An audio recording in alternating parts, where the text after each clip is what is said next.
Muy bien, vamos a hacer esto como un live. Es un curso de introducción a la geografía sagrada, los primeros pasos del noble viajero. Es un curso enfocado a hacer un conversatorio, realmente algunas reflexiones. Vamos a llevarlo como si fuera una clase universitaria. Voy a explorar brevemente los temas que vamos a trabajar en este curso. El primero es por qué es importante saber de geografía sagrada. El segundo es un cuadro de disciplinas, brevemente, que tienen que ver con la disciplina.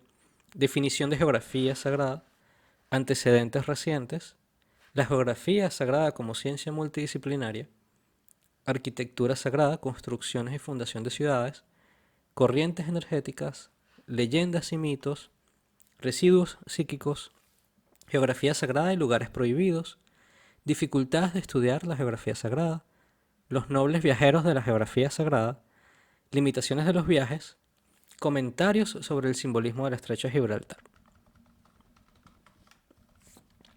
Muy bien, imaginémonos que estamos en una clase académica en la universidad donde vamos a hablar sobre este tema, solamente de forma exploratoria, sin profundizar demasiado. Esto lo estoy haciendo como un live, así que no tengo nada, ni un guión realmente preparado, sino una serie de diapositivas, de slides que se comentan y esta slide realmente funciona como una página web. Tengo algunos links hacia temas importantes que haya que clarificar, imágenes, etcétera. Pero voy a ir leyendo y comentando las diferentes slides o diapositivas, dando mi perspectiva y mi opinión sobre el tema.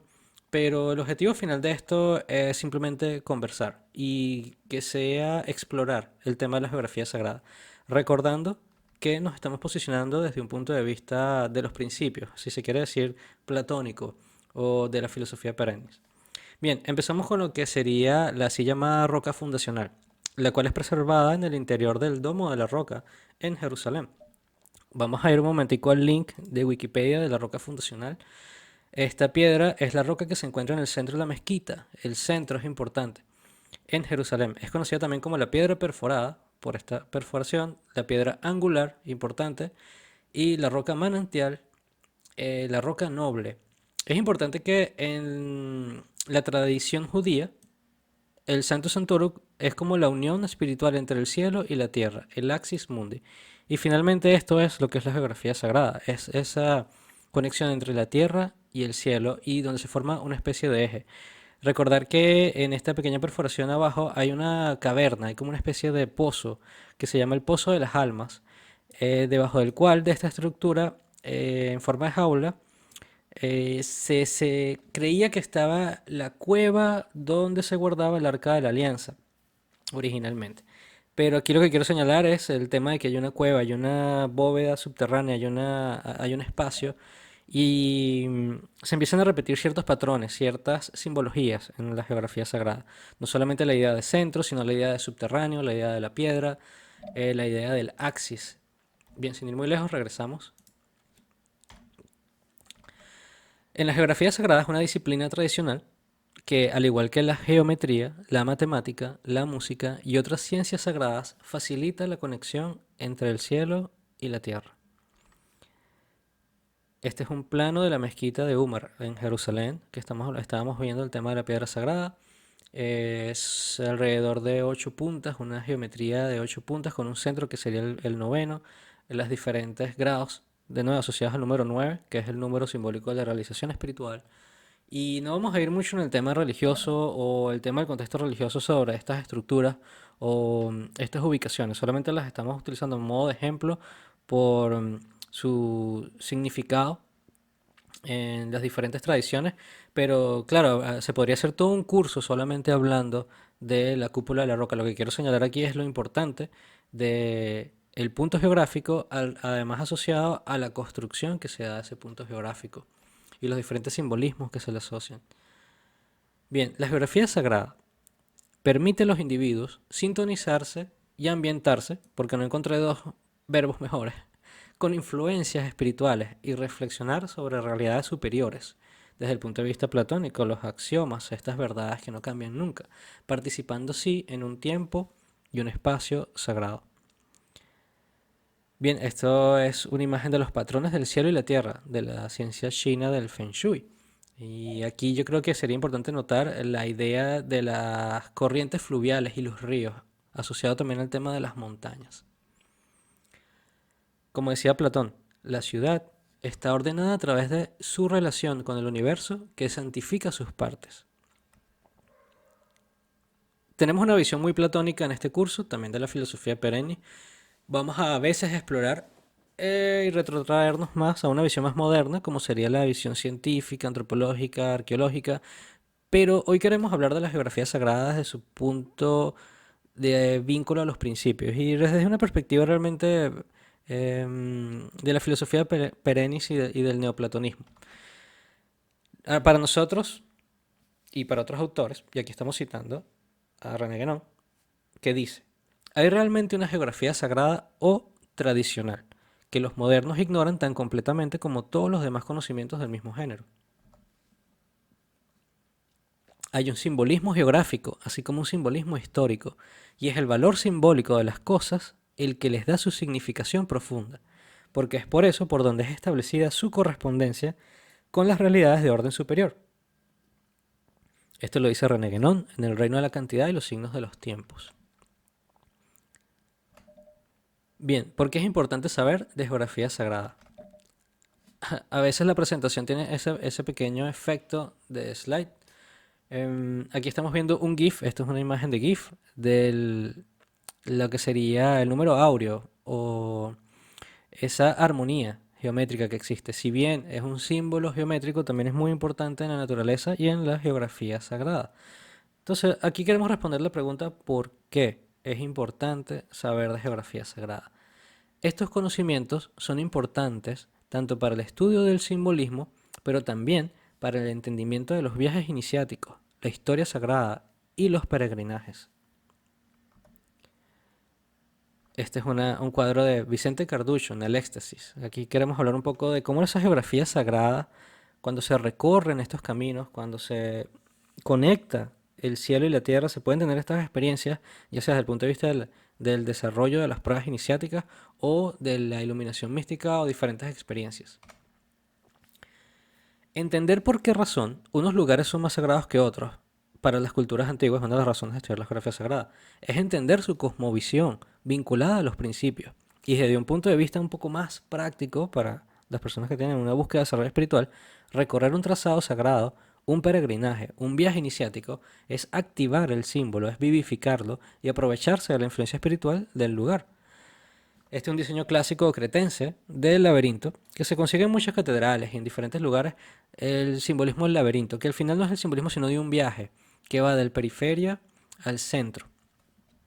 Y eso lo vamos a ver, esta idea de nuevo en la geografía sagrada constantemente, en los peregrinajes.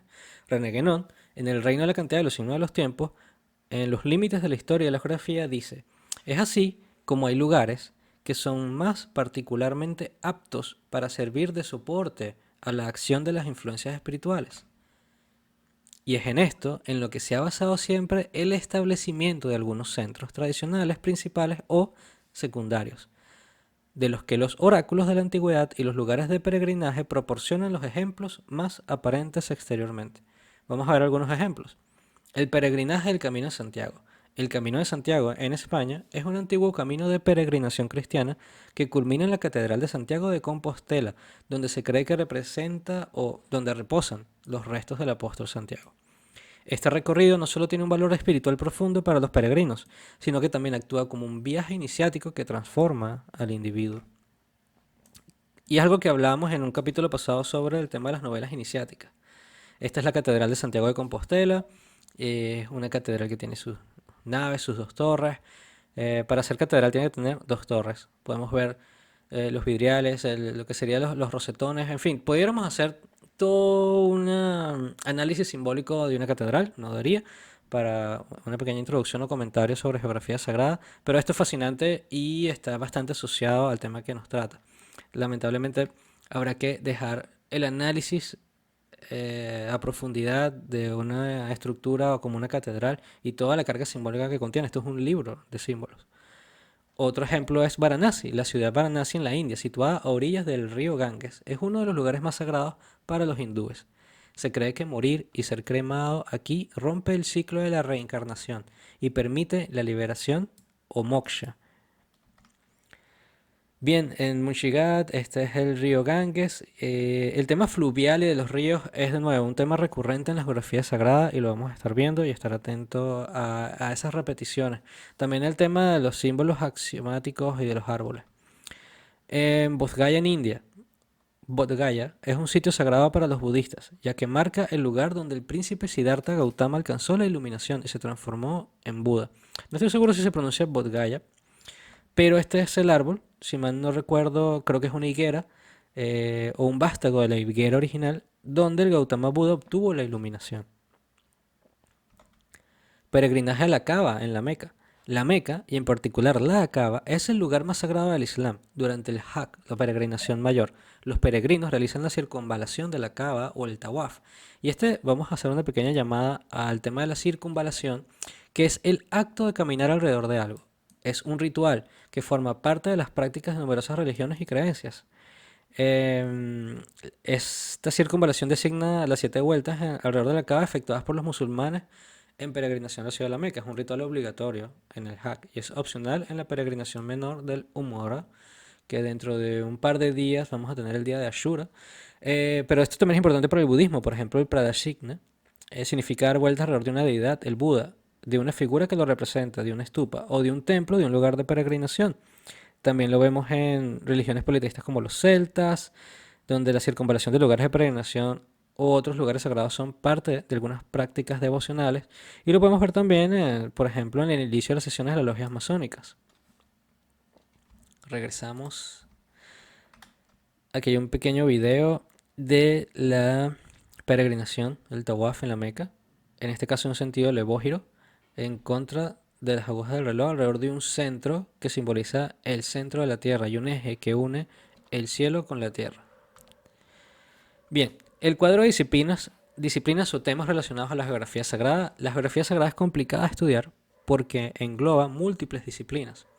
Yo las he dividido aquí en un cuadro que podríamos resumir en 3 columnas.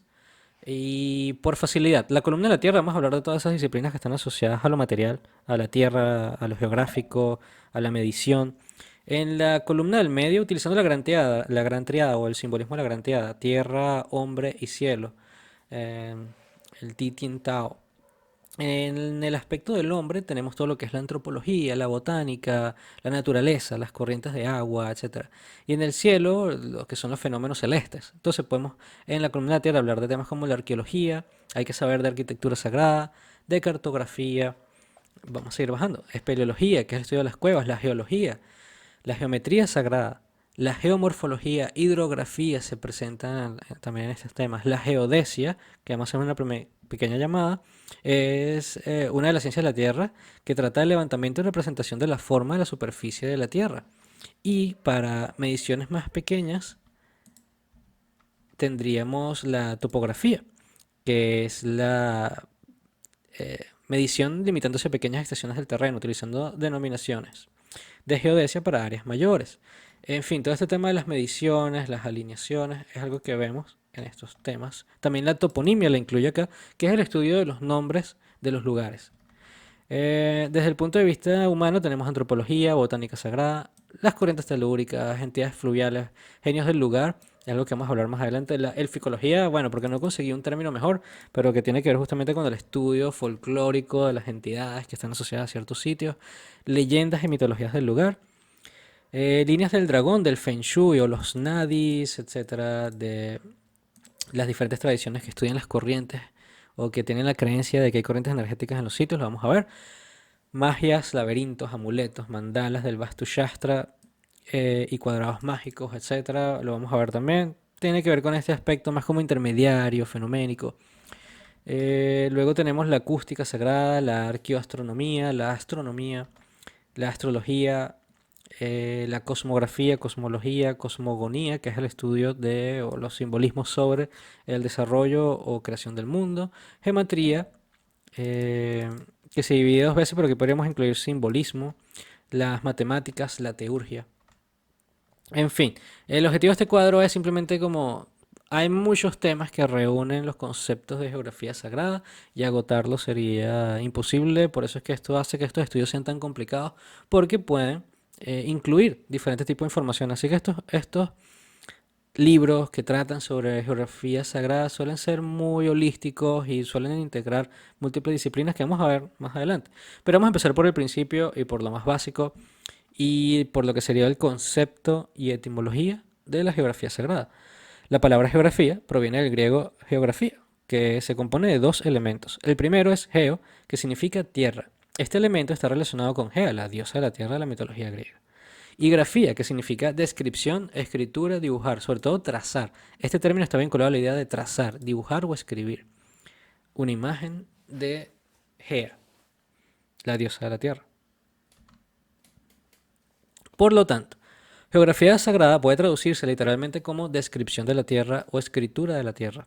Esta disciplina se ocupa del estudio y la representación de los entornos, lugares y espacios, así como de sus interacciones físicas, biológicas y humanas.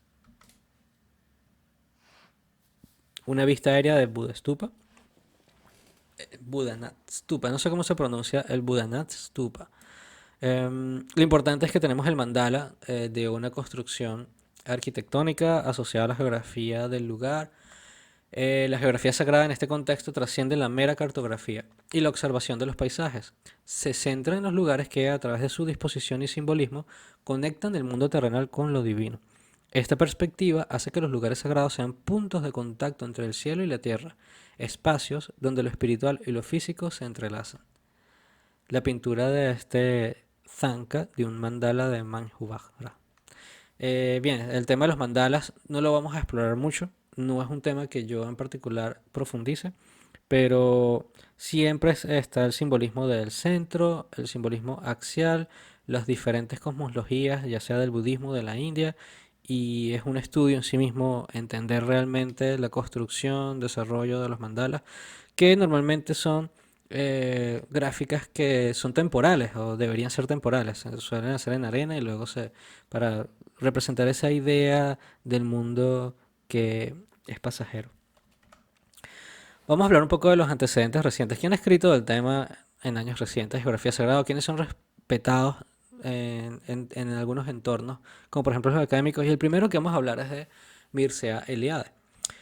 Mircea Eliade, en Lo Sagrado y lo Profano, dice: para el hombre religioso, el espacio no es homogéneo, presenta roturas, escisiones. Hay porciones de espacio cualitativamente diferentes de las otras.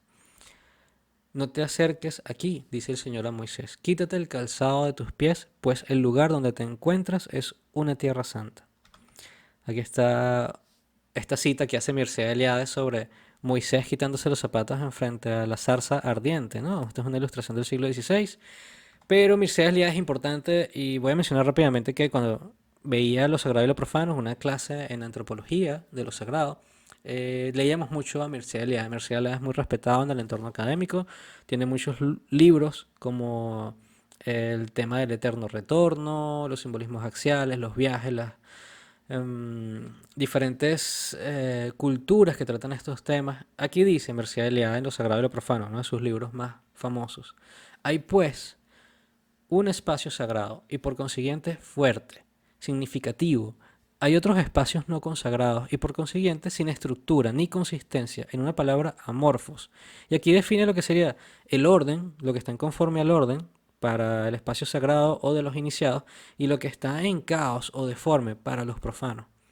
Más aún, para el hombre religioso, esta ausencia de homogeneidad espacial se traduce en la experiencia de una oposición entre el espacio sagrado, el único que es real, que existe realmente, y todo el resto la extensión informe que le rodea, el caos.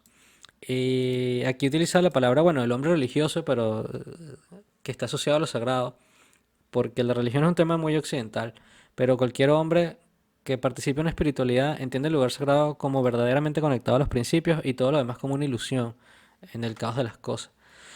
Otro autor, que es Graham Hancock, tiene la virtud de que ha popularizado el tema de la geografía sagrada, aunque realmente se considera que es como pseudociencia o pseudoarqueología. Graham Hancock tiene un libro muy conocido, muy famoso, muy popular, llamado Las huellas de los dioses, donde dice que el conocimiento de los primeros hombres consistía en la habilidad de ver cosas ocultas en la distancia. Eran astrónomos que examinaban las 4 esquinas, los 4 puntos del arco del cielo, los arcontes, y eran geógrafos que lograron medir la redonda faz de la Tierra. Graham Hancock, en Las huellas de los dioses, dice: la geografía trata de mapas y la astronomía de estrellas. Muy a menudo, las dos disciplinas van de la mano.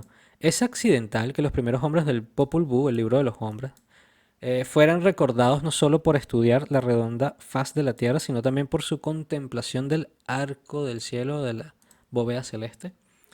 Graham Hancock tiene unos documentales, algunos videos en Netflix, y ha popularizado el tema de la geografía sagrada, y yo creo que es una de las cosas más importantes que se le debe a él, es el despertar el interés por estos temas.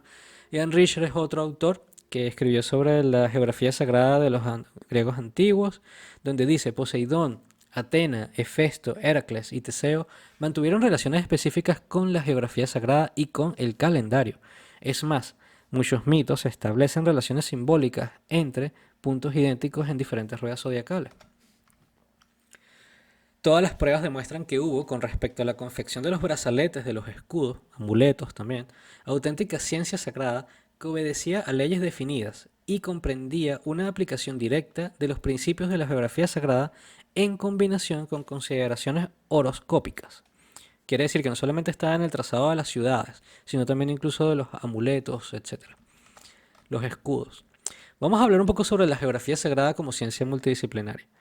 En la época medieval, los tratados de geografía no se limitaban a la cartografía moderna, sino que abarcaban una amplia gama de conocimientos que hoy consideraríamos disciplinas separadas. Estos incluían astronomía, matemáticas, etnografía, historia y botánica, entre otros.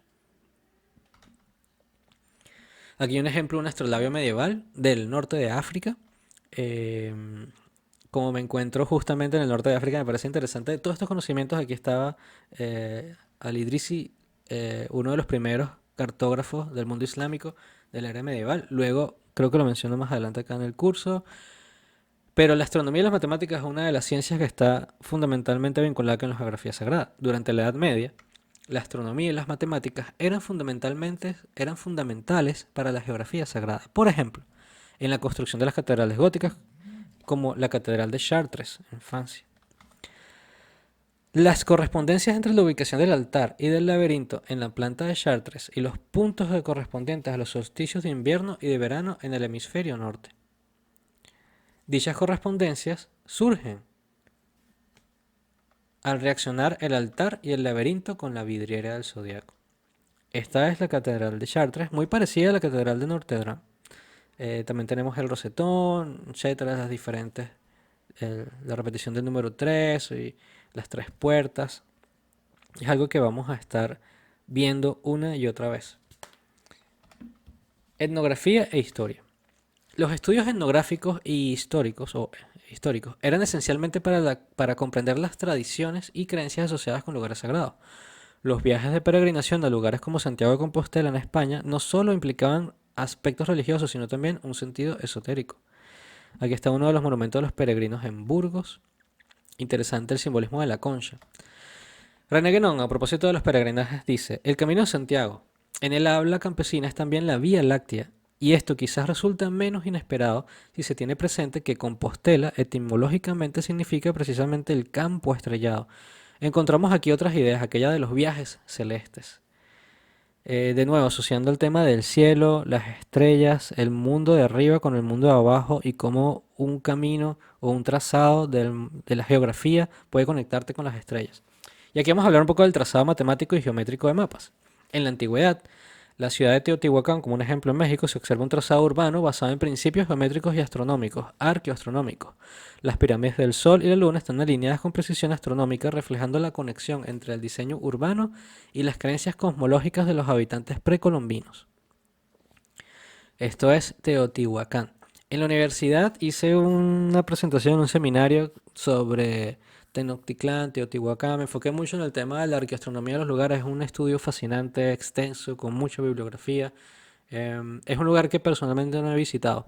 Pero la idea de hacer este curso de geografía sagrada, y siendo muy transparente, es porque quiero llevar el canal luego a lo que sería el turismo y los paseos iniciáticos y los viajes.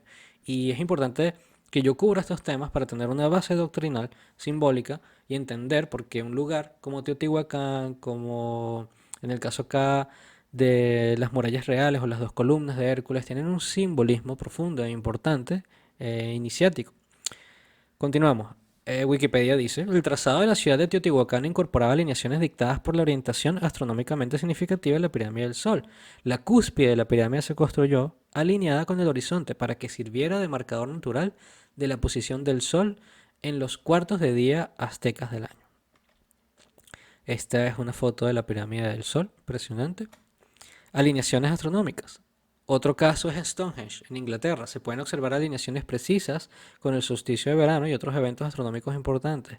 Este sitio megalítico no solo servía como un calendario astronómico, es una de las teorías, sino también como un lugar de culto y peregrinación para los pueblos neolíticos de la Edad de Bronce. Juan Antonio Belmonte, del Instituto de Astrofísica de Canarias, dice que la arqueoastronomía, que a menudo usa imágenes satelitares para estudiar la orientación de los sitios arqueológicos, juega un papel clave en esta interpretación, ya que en Stonehenge muestra una alineación astronómica con el Sol en relación con el amanecer del solsticio de verano y la puesta del Sol en el solsticio de invierno. Estas dos puertas solsticiales se repiten constantemente en todos los lugares del mundo y en la geografía sagrada. Es algo que sería interesante explorar a futuro. Aquí vamos a ver cómo se repite una y otra vez.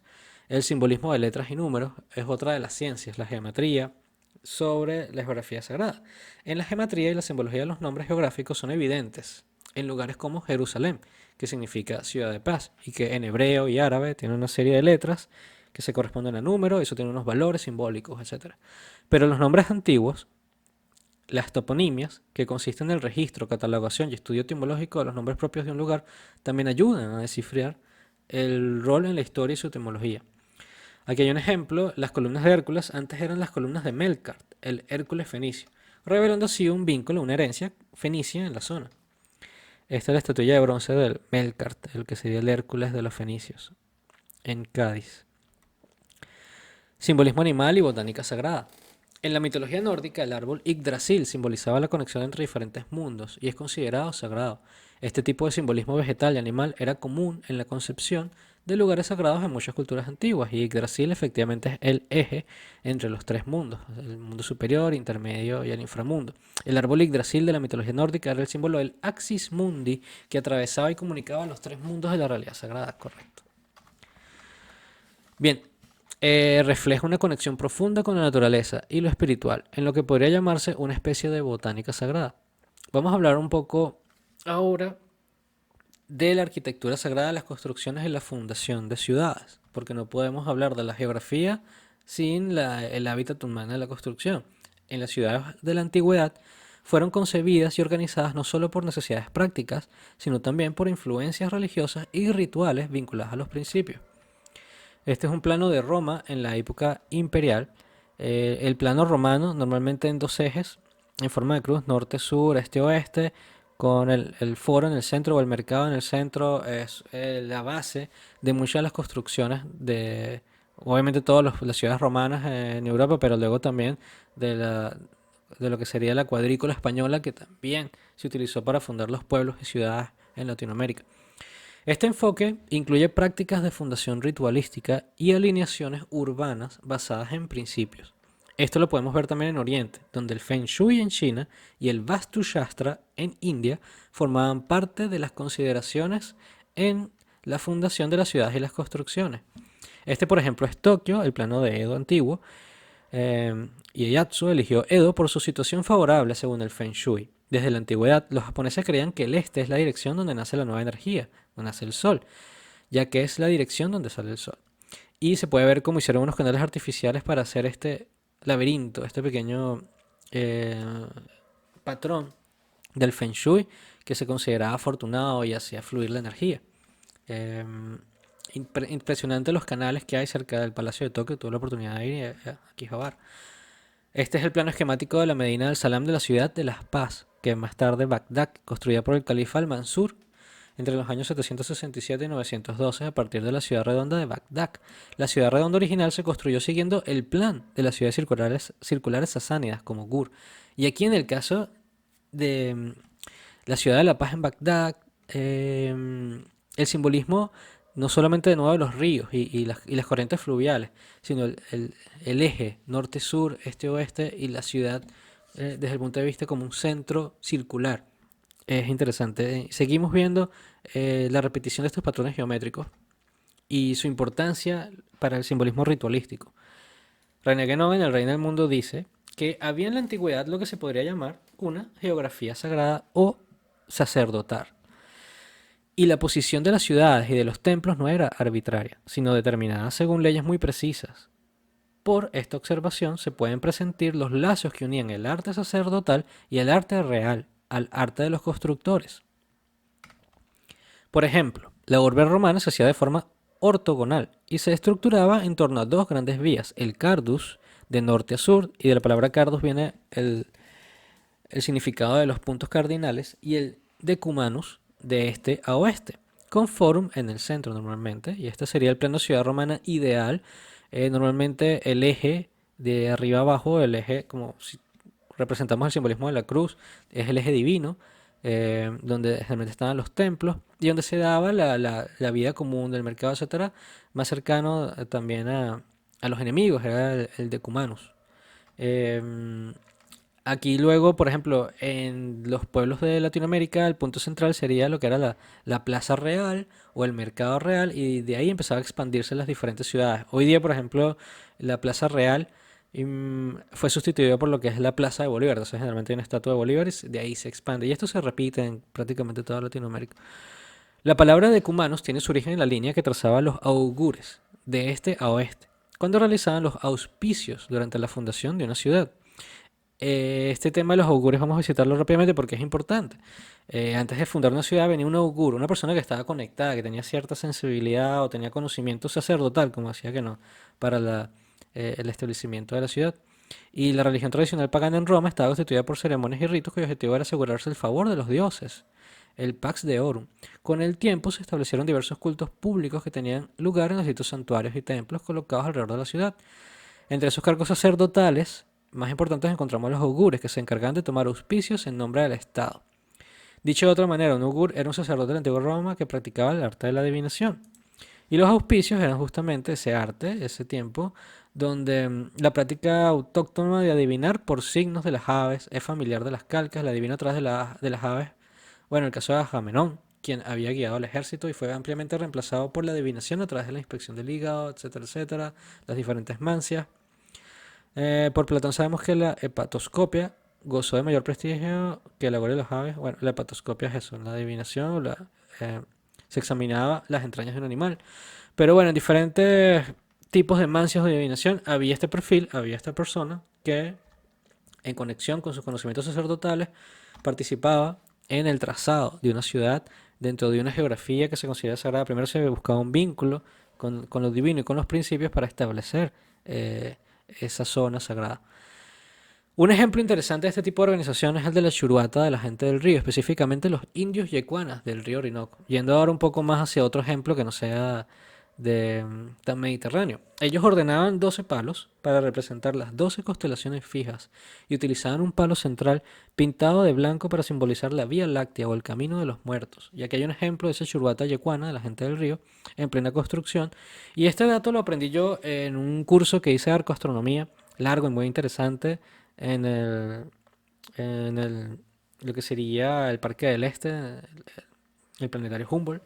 Y el profesor nos explicaba de que teníamos estas construcciones con 12 palos, las 12 constelaciones fijas y un palo central que pintaba de blanco que significaba la Vía Láctea o la Vía de los Muertos, que es lo mismo que dicen los intérpretes de Tenochtitlán y Teotihuacán, estas diferentes calles que representaban las vías de los muertos. Entonces hay una asociación y un vínculo. Aquí tiene más sentido porque, bueno, seguimos en América y puede haber prestamismos, pero este mismo símbolos o esta misma correspondencia las vemos en otras culturas alrededor del mundo. En conclusión, la estructura sagrada no solo servía como un sistema de orientación y organización urbana práctica, sino que también tenía un significado profundo y simbólico en relación con el cosmos y lo espiritual para las culturas antiguas. Vamos a hablar ahora de un tema que hay que hablar de él porque suele surgir mucho en la lectura y literatura sobre la geografía sagrada y tiene que ver con las corrientes energéticas. Y aquí hay mucha ciencia, pero también hay mucha pseudociencia, y más de la segunda. En geografía sagrada, otros temas que suelen surgir son consideraciones sobre fenómenos y pseudociencia. El pueblo de Glastonbury tiene especial interés por una colina vecina llamada Glastonbury Tor, que sobresale del paisaje llano de los alrededores. Los mitos alrededor de esta colina tienen relación con José de Arimatea y el Santo Grial, así como el rey Arturo. Las líneas ley es un concepto introducido por Alfred Watkins y luego revisitado por John Michell con un aspecto más espiritual, que sugiere alineaciones geométricas significativas entre monumentos antiguos y características naturales. Y este tema de las líneas ley ha sido muy polémico. Em, Tiene que ver con la geometría sagrada, pero también tiene que ver con fenómenos paranormales. En el caso del Alfred Watkins primero lo veía como alineación de energías terrestres que servían para guiar naves espaciales, pero John Lichten luego lo vio más como un tema asociado al Feng Shui y eh, lo vinculó con ciertas tradiciones de los celtas. Pero bueno, sin extendernos demasiado acá, este tema de las líneas celtas es interesante, las líneas de Bouvre, no sé cómo se pronuncia, pero tiene que ver con el francés dragón en líneas de falla y corrientes subterráneas, vetas de metal y corrientes telúricas. Estas corrientes subterráneas, ya sean acuáticas, eléctricas, supuestamente crean condiciones propicias para experiencias chamánicas o visionarias. Y está interesante que los celtas utilizaban estas líneas, o hablaban de estas líneas, como asociadas a dragones o serpientes flamígeras, que es el mismo concepto de la energía del Kundalini, pero enfocada a la Tierra. Y igual que el Feng Shui, se habla de las líneas dragón. Entonces, constantemente vemos que se habla de los mismos temas. La palabra viene de Viper, ¿no? Y serpiente. Este tema de las serpientes energéticas se repite mucho en el tema de las corrientes y asociada al tema de los ríos, y ya lo hemos hablado. En el Feng Shui chino, la montaña Kunlun se consideran antepasadas de todas las montañas, fuente de todas las venas del dragón. China tiene tres dragones, o cadenas montañosas, principales que se ramifican desde la cordillera Kunlun en el noreste y hacia el sureste. Entonces, estos son diferentes corrientes asociadas a estas eh, fuerzas vitales, ¿no? La corriente geomántica, creencias en energías telúricas y líneas de flujo energético como el Long Ma, línea dragón del Feng Shui chino, los Sea Path de los celtas y los Song Lines aborígenes australianas, que son un tema similar pero un poco distinto. Pero todas tienen que ver con esta fuerza vital, asociada a la palabra ki, fuerza vital. Generalmente en el Feng Shui el ki es el aliento, energía vital. En Japón el ki es lo mismo. En el Vastu Shastra es el prana, el aliento, la fuerza vital. Y las raíces de estas palabras se asemejan mucho al significado del griego neuma, ¿no? Entonces tiene que ver con esta energía espiritual. El Shaka Sahasrara se considera el asiento de la conciencia, una abertura en la parte superior de la cabeza, llamada Brahma Randra, conduce a ella. En la estructura del templo, Brahma Randra está representado en una estructura erigida en la parte superior del santuario. El santuario es visto como la cabeza, y justo encima de la cabeza está el pasaje por el que las corrientes de la vida ascienden hasta la torre o a través de esta losa de piedra. Aquí lo que se está haciendo es una asociación entre el templo y las corrientes del ser humano. Ya habíamos hablado que estas corrientes o la energía vital que fluye a través de las líneas dragón, pues el ser humano tiene algo similar que son los nadis, sobre todo muy estudiado en el yoga y el kundalini yoga, tiene el tema de los chakras y estas dos Ida y Pingala que suben y ascienden hasta alcanzar lo que sería el chakra de la conciencia, el asiento de la conciencia. Y aquí tenemos una correspondencia de eso con el templo, ¿no? El templo asociado. Entonces hay una conexión entre el microcosmos y el macrocosmos, etcétera. Tanto el cuerpo humano como el templo, como la geografía sagrada del terreno mismo, están vinculados y cumplen una correspondencia entre ellos. Los songline australianos hay que mencionarlo un poco más a profundidad, pero era como un canto o una canción acerca de los caminos que cruzan la tierra o a veces el cielo. Marcan la ruta seguida por los seres creadores localizados en el ensueño, es decir, en el mundo sutil, el mundo intermediario. Estas rutas sirven como conexiones cruciales entre los individuos y sus tierras ancestrales y transportan información geográfica, mitológica y cultural compleja. Muy interesante el tema de los songlines australianos, pero finalmente estamos hablando de eso, de cómo la Tierra tiene líneas, tiene trazos que tienen una correspondencia con nosotros, nuestro cuerpo y con la bóveda celeste y bueno, con los principios supremos y cómo recorrer esta geografía, meditar sobre ella nos ayuda justamente a esa identificación. Vamos a hablar ahora sobre cómo la geografía sagrada tiene estas diferentes leyendas y mitos. Cuando llegamos a un lugar, vamos a encontrar que hay leyendas cosmogónicas y cosmológicas de los pueblos originarios. Este es Atlas y las Hespérides de John Singer, porque vamos a hablar un poco sobre la mitología más adelante, no tanto en este curso, pero sí quiero ya empezar a hacer la introducción de que una de las áreas que vamos a explorar es toda la mitología que existe en el estrecho de Gibraltar y esta zona tan cargada de mitología. Entender el lenguaje simbólico de las leyendas y mitologías asociadas al lugar, incluyendo su creación cosmogónica, es esencial en la geografía sagrada.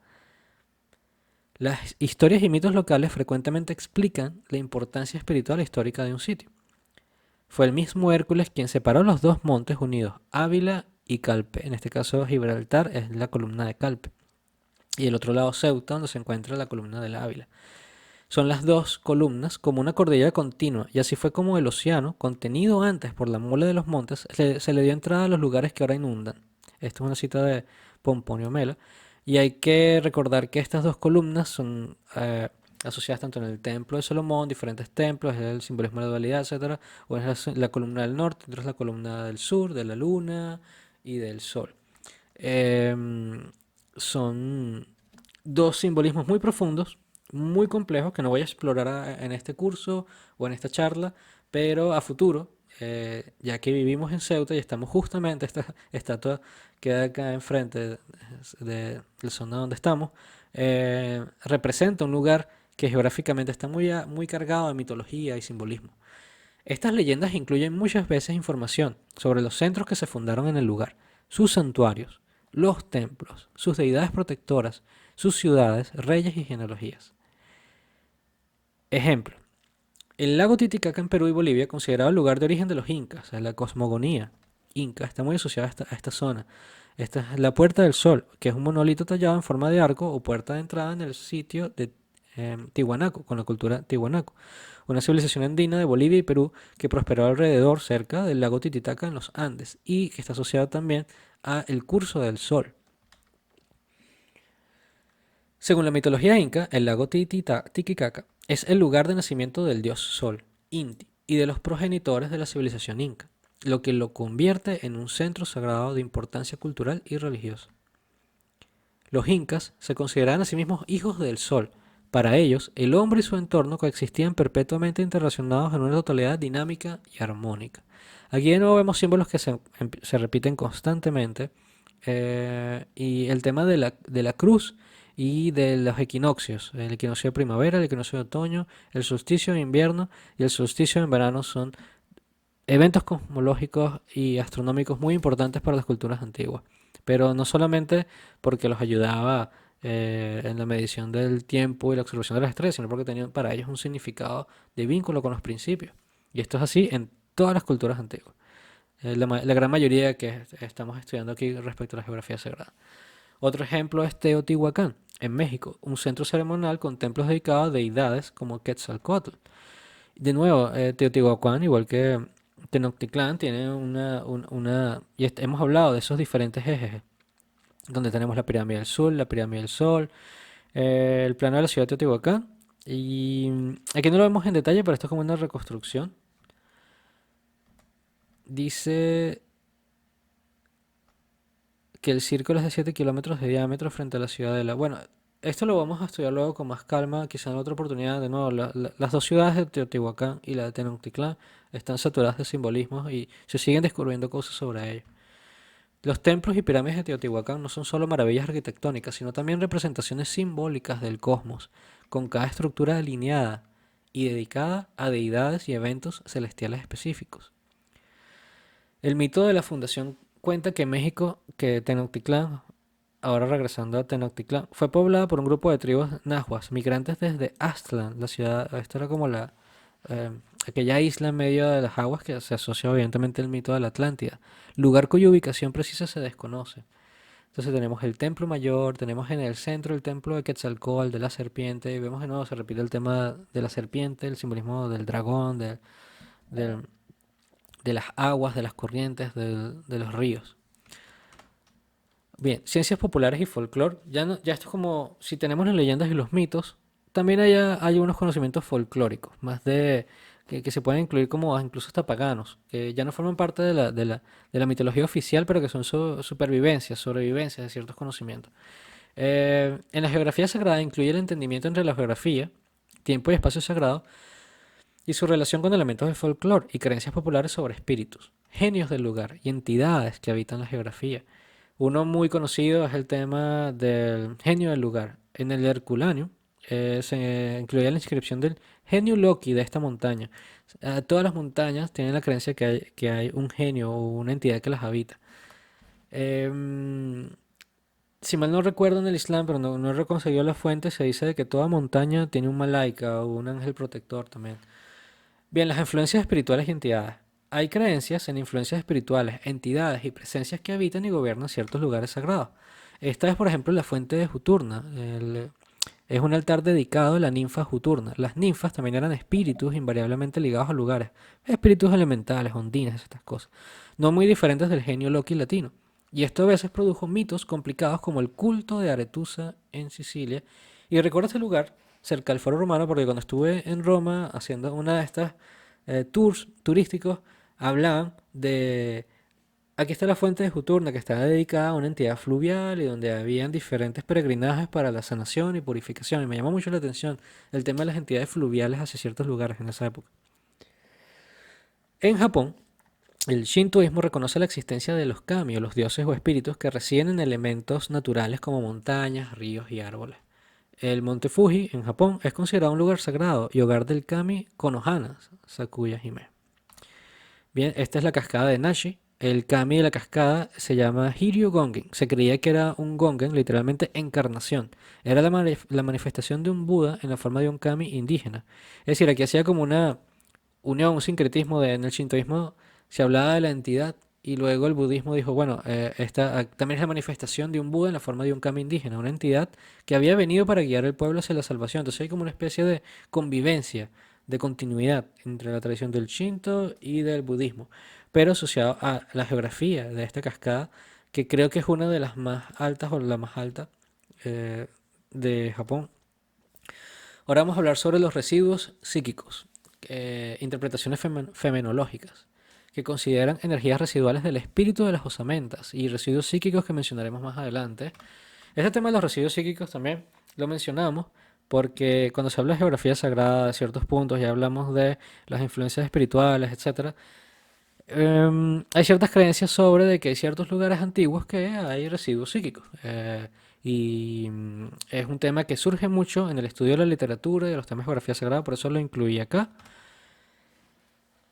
El altar debe ser de piedra, esto es citando un curso de introducción a la liturgia, y debe contener un hoyito, este es un altar llamado el sepulcrum, en un altar fijo, o en su interior en un altar portátil, la reliquia de varios mártires. Esto es un hecho poco conocido de la que la mayoría de los altares cristianos tienen un pequeño espacio para incluir eh, restos humanos de mártires o personas santas. Toda la dignidad del altar le viene a ser la mesa del Señor. Por eso los cuerpos de los mártires no honran el altar, sino que éste dignifica el sepulcro de los mártires, citando el ritual de conservación del altar. Em, Porque tiene que ver un poco con los residuos psíquicos y el espíritu de las osamentas. Se creía que justamente estas osamentas, estos residuos, estas pequeñas partes, ya sean de hueso, etcétera, mantenían un residuo psíquico que facilitaba la conexión entre el mundo corporal, el mundo sutil y el mundo espiritual. Y era como una práctica medieval y un conocimiento iniciático que, bueno, se ha ido perdiendo, pero que se mantiene en la Iglesia Católica en el forma del sepulcrum. Existe la creencia de que ciertos lugares quedan cargados, no solo en el ámbito de la pseudociencia y el ocultismo, donde se defiende que los fenómenos de las psicofonías y visiones de entidades son producto de la carga psíquica de ciertos lugares y eventos, sino también que ciertos lugares, favorecidos por su posición simbólica, sagrada y geográfica, pueden quedar imbuidos de las actividades de los cuales participaron como santuarios y centros sagrados. El oráculo de Delfos, situado en un gran recinto sagrado consagrado al dios de Apolo, es un buen ejemplo de un lugar donde había actividad espiritual y donde puede haber quedado, donde por la fuerza y la práctica ritual durante tantos siglos cargados de un residuo como tal. Esto es algo que también menciona René Guénon en El reino de la cantidad de los signos de los tiempos, donde dice: si estas influencias espirituales se retiran después, por una razón cualquiera, sus antiguos soportes corporales, lugares u objetos, como altares, menhires, etcétera, piedras de rayo, cuando se trata de lugares, su situación está, bueno, cuando sus antiguos soportes corporales, lugares u objetos, y cuando se trata de lugares, su situación está en relación naturalmente con la geografía sagrada de la que hemos hablado más atrás, eh, por ello, no permanecerán menos cargados de elementos psíquicos, los cuales serán incluso tanto más fuertes y más persistentes cuanto más poderosa haya sido la acción a la que hayan servido de intermediarios y de instrumentos. Esas mismas influencias están a merced de quien quiera que sepa captarlas, como las fuerzas físicas lo están igualmente. No hay que decir que las unas y las otras podrán servir entonces a los fines más diversos e incluso más opuestos, según las intenciones de quien se haya apoderado de ellas y que las dirija como quiera. La geografía sagrada, cuyo conocimiento determina una tal elección del lugar, es como toda otra ciencia tradicional, de orden contingente y susceptible de ser desviada de su uso legítimo y aplicada al revés. Si un punto es privilegiado para servir a la emisión y a la dirección de las influencias psíquicas, cuando éstas son el vínculo de una acción espiritual, no lo serán menos cuando estas mismas influencias psíquicas sean utilizadas de manera muy diferente y para fines contrarios a toda espiritualidad. Y bueno, este tema nos llevaría a mencionar una de las teorías de la Escuela de la Filosofía Perenne sobre las 7 torres del diablo, pero basta con no fascinarse demasiado con las ciencias tradicionales en general, incluida la geografía sagrada. Este tema, ya hablando de los puntos, que si bien hay unos puntos, como dice Ganón, que que favorecen la acción de influencias espirituales, hay otros que tienen ese efecto contrario. Hay una carta a Basilio Vinesco donde dice que puede trazarse una línea continua que va primero del norte al sur y después del este al oeste y cuyo lado cóncavo encierra el mundo occidental. Naturalmente, esto no quiere decir que no haya otros centros más o menos importantes fuera de esta línea. Y dice, habla usted de Lyon y seguramente hay también de Bélgica. Dice que no. En cuanto a América, él identifica que uno de esos puntos cargados de una energía que se puede hablar de adversa o inversa, del norte espiritual, más sospechoso puede ser California. Bien, vamos a hablar de geografía sagrada y lugares prohibidos, como otro anexo interesante de este tema. En el reino de las cantidades, de nuevo, el mismo capítulo, Límites de la historia y la geografía, dice, hay también otros lugares que no son menos particularmente favorables a la manifestación de influencias, de un carácter enteramente opuesto, pertenecientes a las más bajas regiones del dominio sutil, como acabamos de hablar de las torres del diablo. Se dice que el culto cananita de Moloch, por un ejemplo, o Molech, hervía vivos a niños en las entrañas de una gran estatua de bronce con cuerpo de hombre y cabeza de toro. Y bueno, imaginándose cómo esta carga, siguiendo la teoría de los residuos psíquicos, puede afectar un lugar. Pero ¿qué puede significar para un occidental moderno que haya, por ejemplo, un tal lugar, una puerta de los cielos, o en tal otro, una boca de los infiernos? Puesto que el espesor de su constitución psicofisiológica es tal que ni en el uno ni en el otro pueden sentir absolutamente nada de especial. Quiere decir que ni en el cuerpo ni en el aspecto del alma pueden sentir estas energías o estas presencias porque, bueno, están desconectadas a los principios y no han hecho ese entrenamiento o esa alineación que permite la iniciación. Así pues, estas cosas son literalmente inexistentes para él, el occidental moderno. Lo que viene entendido no quiere decir que haya cesado de existir realmente. Es interesante que Guénon habla de que está espeso, este espesor. En alquimia se habla del hollín o de cómo el alma se va cargando. Mientras más estamos acercados a lo material, menos nos desconectamos de ese mundo intermediario y del mundo espiritual. Y por eso tenemos menos percepción de estas realidades. O esa es la explicación que se da. Pero hay personas que son más susceptibles que otras, tienen más sensibilidades que otras. Y esto es un poco la geografía sagrada. La idea es estudiar cómo uno pueda despertar esa sensibilidad. Pero si eres una persona sensible y tu condición psicofísica sí te permite conectarte, ambientarte, sintonizarte con la geografía sagrada, hay ciertos lugares donde es mejor alejarse. Uno de ellos es Al-Ula de Maidan Saleh, que es también conocida como Al-Hijr. Es una antigua ciudad nabatea en Arabia Saudita. Aunque es una notable maravilla arqueológica, algunos lugareños creen que está maldita y que es un lugar de influencia negativa debido a su conexión con la antigua civilización de los nabateos, que según la tradición del Islam fue castigada por Dios y se encuentra maldita. Y este es Salhiller o Madai Salih, por el profeta Salih, que según el Corán, los tamudis, el Tamud, este mismo pueblo, fueron castigados por Dios por su idolatría y rechazar al profeta Saleh, golpeados por un terremoto y relámpagos. Así el sitio se ha ganado la reputación de un lugar maldito y durante mucho tiempo bueno, el profeta Muhammad Sallallahu Alaihi Wasallam prohibió a los creyentes visitar este lugar, aunque el gobierno de Arabia Saudita quiere como promocionar un poco el turismo, pero es una historia interesante de un lugar que se podría considerar como no recomendado para visitar. Otro es el fuerte de Vanguard en India. Es el fuerte ubicado en el estado de Rajasthan, India. Es famoso por ser uno de los lugares más embrujados del país. La leyenda local dice que el fuerte fue maldecido por un mago que estaba enamorado de la princesa de Vanguard. Desde entonces se dice que el lugar está plagado de fenómenos paranormales y que las personas no deben entrar después del anochecer. Es uno de los lugares malditos de la India, tanto que el gobierno prohíbe la entrada después del anochecer y antes del amanecer, si se ve que las gentes desaparecen y no vuelven a aparecer, y es el único lugar de todo el país legalmente embrujado. Bien, dificultades de estudiar la geografía sagrada. Toda esta reunión de disciplinas y conocimientos hace que la geografía sagrada sea un tema difícil de estudiar y cuyos conocimientos son difíciles de rescatar en la actualidad. Aquí hay, por ejemplo, un dibujo del progreso del peregrino. Esto está asociado a las novelas iniciáticas que hablamos en un capítulo de un videoblog anterior.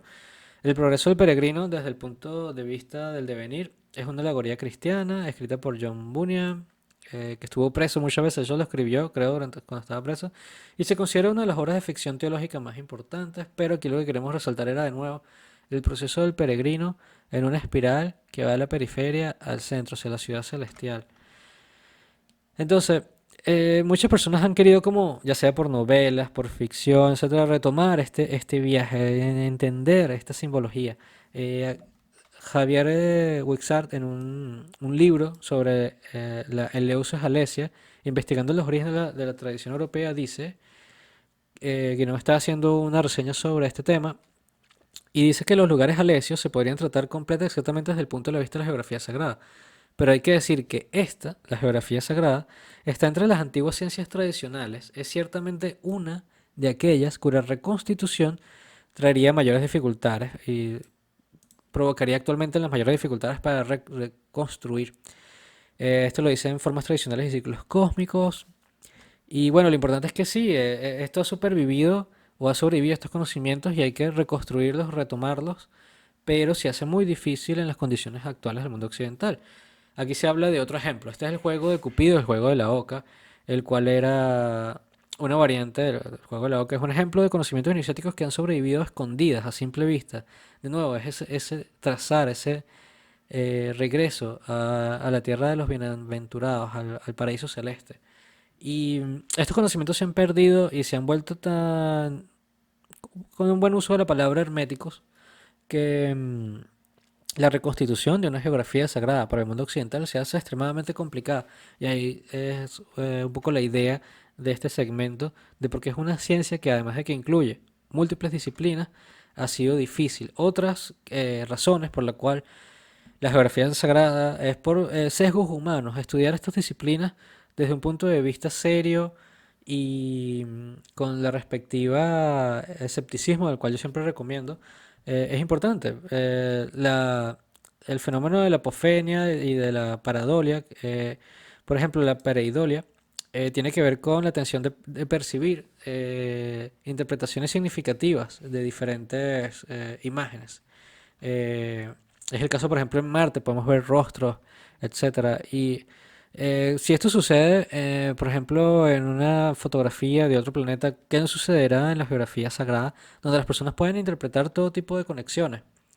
La apofenia, justamente, ya que está invertido, la apofenia es la tendencia de percibir conexiones significativas entre cosas no relacionadas, y la pareidolia, que es un tipo de apofenia, es la tendencia de imponer una interpretación significativa a un estímulo que es nebuloso, generalmente visual, de un modo que detecta un patrón o un significado donde no lo hay. Y hay que tener cuidado de estos sesgos, de estas ilusiones, de estos espejismos que nos puede predecir el estudio del simbolismo de un lugar, de ver patrones. Un poco lo que pasa con las líneas ley es una de las críticas que se están viendo, eh, significancia estadística o alineaciones donde no las hay. Por eso hay que tener mucha paciencia, seriedad y eh, una vista serena y escéptica sobre todo lo que nos llega sobre la geografía sagrada, porque ya vemos que estamos susceptibles a sesgos de análisis. Ahora que estoy leyendo el libro de Pensar rápido y pensar despacio de Daniel Kahneman, habla mucho de esto y de que es una ciencia que se ha perdido en las noches de los tiempos, ha sido difícil de rescatar. Bien, ya terminando, nos falta dos secciones para finalizar este live y este curso sobre los nobles viajeros de la geografía sagrada. Activar el símbolo de un lugar es un soporte importante para la meditación, pero también para participar de ese espacio y tiempo sagrado que habla Mircea Eliade de forma vivencial y permite al peregrino purificarse, alinearse, afinarse, ambientarse y elevarse en grados a las realidades más sutiles y elevadas. Cuando se le preguntó a la santidad especial de Arunachala, sobre, de nuevo, cuando se le preguntó a Ramana Maharshi sobre la santidad especial de Arunachala, Ramana Maharshi dijo que Arunachala, que es esta montaña sagrada, es el mismo Shiva. Y en sus últimos años, Ramana Maharshi dijo que fue el poder espiritual de Arunachala, de la montaña, el que le había provocado la autorrealización o su autorrealización. Y yo no sabía que Arunachala estaba cerca de un lago o de un río. Es una montaña que me encantaría visitar. Pero habla justamente como cómo la participación o alineación con un lugar puede favorecer la conexión con los principios supremos. Oscar Vladislas de Lubix Milos, en fin, él ha hablado de los nobles viajeros y me gusta mucho este nombre secreto para los iniciados de la antigüedad. Este nombre fue transmitido por tradición oral a aquellos de la Edad Media y de los tiempos modernos. Estos nobles viajeros, estos peregrinos que recorren las tierras santas y se conectan con su geografía sagrada. Los peregrinajes de los iniciados no se distinguían de los comunes viajes de estudio, salvo por el hecho de que su itinerario coincidía rigurosamente bajo las apariencias de un trayecto azaroso con las aspiraciones y aptitudes más secretas del adepto.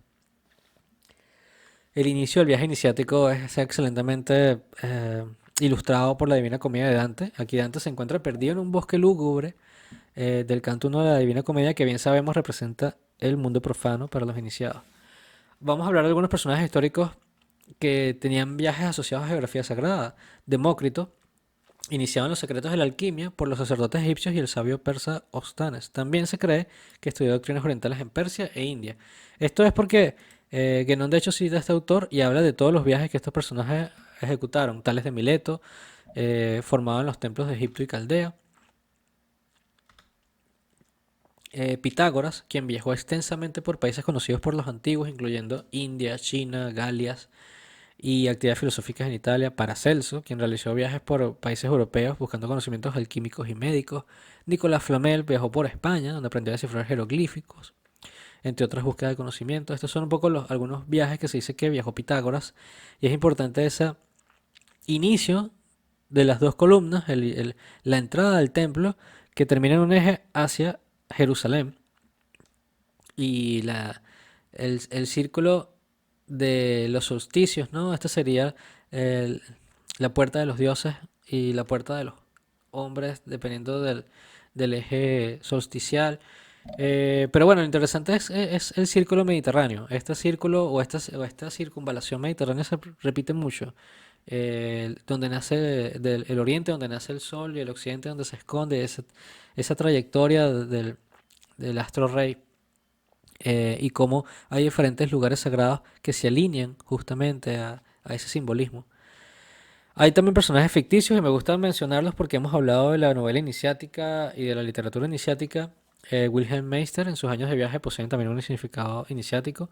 Parsifal, el caballero del ciclo artúrico, cuyos viajes de la búsqueda del santo grial representan un viaje espiritual iniciático también. Aquí hay una bella imagen, un bonito cuadro de Marty Wigan de Parsifal. Personajes ficticios puede ser también, bueno, Odiseo, el héroe de la Odisea de Homero, cuyo viaje de regreso a Ítaca es una epopeya de autodescubrimiento. Y aquí diríamos ficticios, pero realmente son legendarios Y son mitologías, son mitos. Tienen una realidad que puede ser histórica o no, pero lo importante es símbolo. Por ejemplo, Hércules, el héroe griego conocido por sus 12 trabajos, sus 12 pruebas, sus viajes, que representan un viaje de purificación y superación personal. Aquí hablamos de Odiseo y de su viaje. De nuevo, la circunvalación mediterránea. Y que termina, yo estoy acá, justamente en la isla de Ceuta, en la isla que se asocia a, según algunos historiadores, algunos investigadores, la isla Calipso y toda la zona del Rif y la cordillera del Atlas con el jardín de las Hespérides, Atlántida, según Platón, en esta zona de donde se unen también el simbolismo de los dos mares o las dos aguas, que también se repite y lo vamos a estudiar luego con más calma cuando hablemos sobre toda la simbología de esta zona, no solamente en la tradición antigua griega, sino en la tradición cristiana y en la tradición del Islam. Bien, limitaciones de los viajes y el peregrinaje interior, y creo mencionar esta para finalizar. Hemos hablado mucho de los viajes y por qué es importante para un iniciado recorrer un peregrinaje, pero tiene una limitación, y es que debemos recordar que es la contemplación mayor, o que es la contemplación es mayor que la acción, y que el recorrido de estos lugares o el uso de estas influencias es, en un punto de vista secundario, siempre al trabajo interior.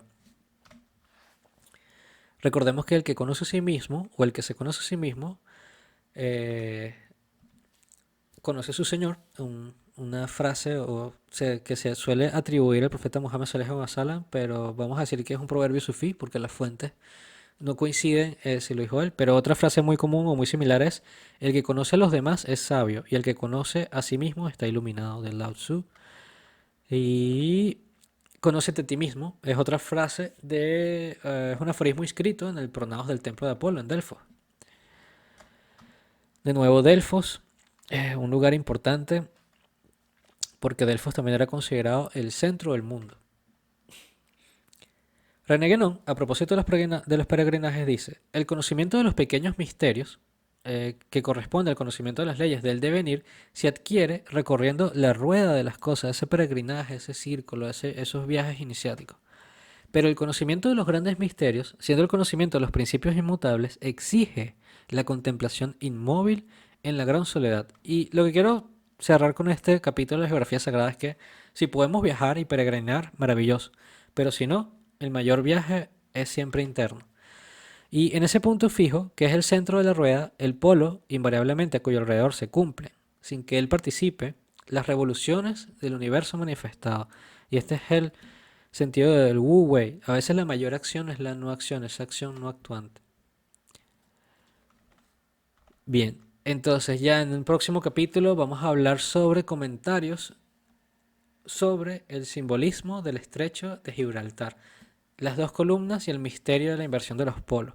Y como me encuentro actualmente en Ceuta y quiero explorar estos lugares y hacerlo en video, quería hacer este curso o esta introducción para que cuando salgamos ese recorrido, ese viaje iniciático, ese peregrinaje por diferentes paseos iniciáticos, ya tengamos un poco estas nociones, estas concepciones, y sea mucho más interesante hablar de estas aventuras, de estos lugares, de estos sitios de tanto poder y tanto significado simbólico. Muchas gracias por acompañarme en esta charla, en este live. Y bueno, espero poder compartir con las personas que le interesan estos temas y aclarar cualquier duda en comentarios o conectándose conmigo en este canal de YouTube. Muchas gracias.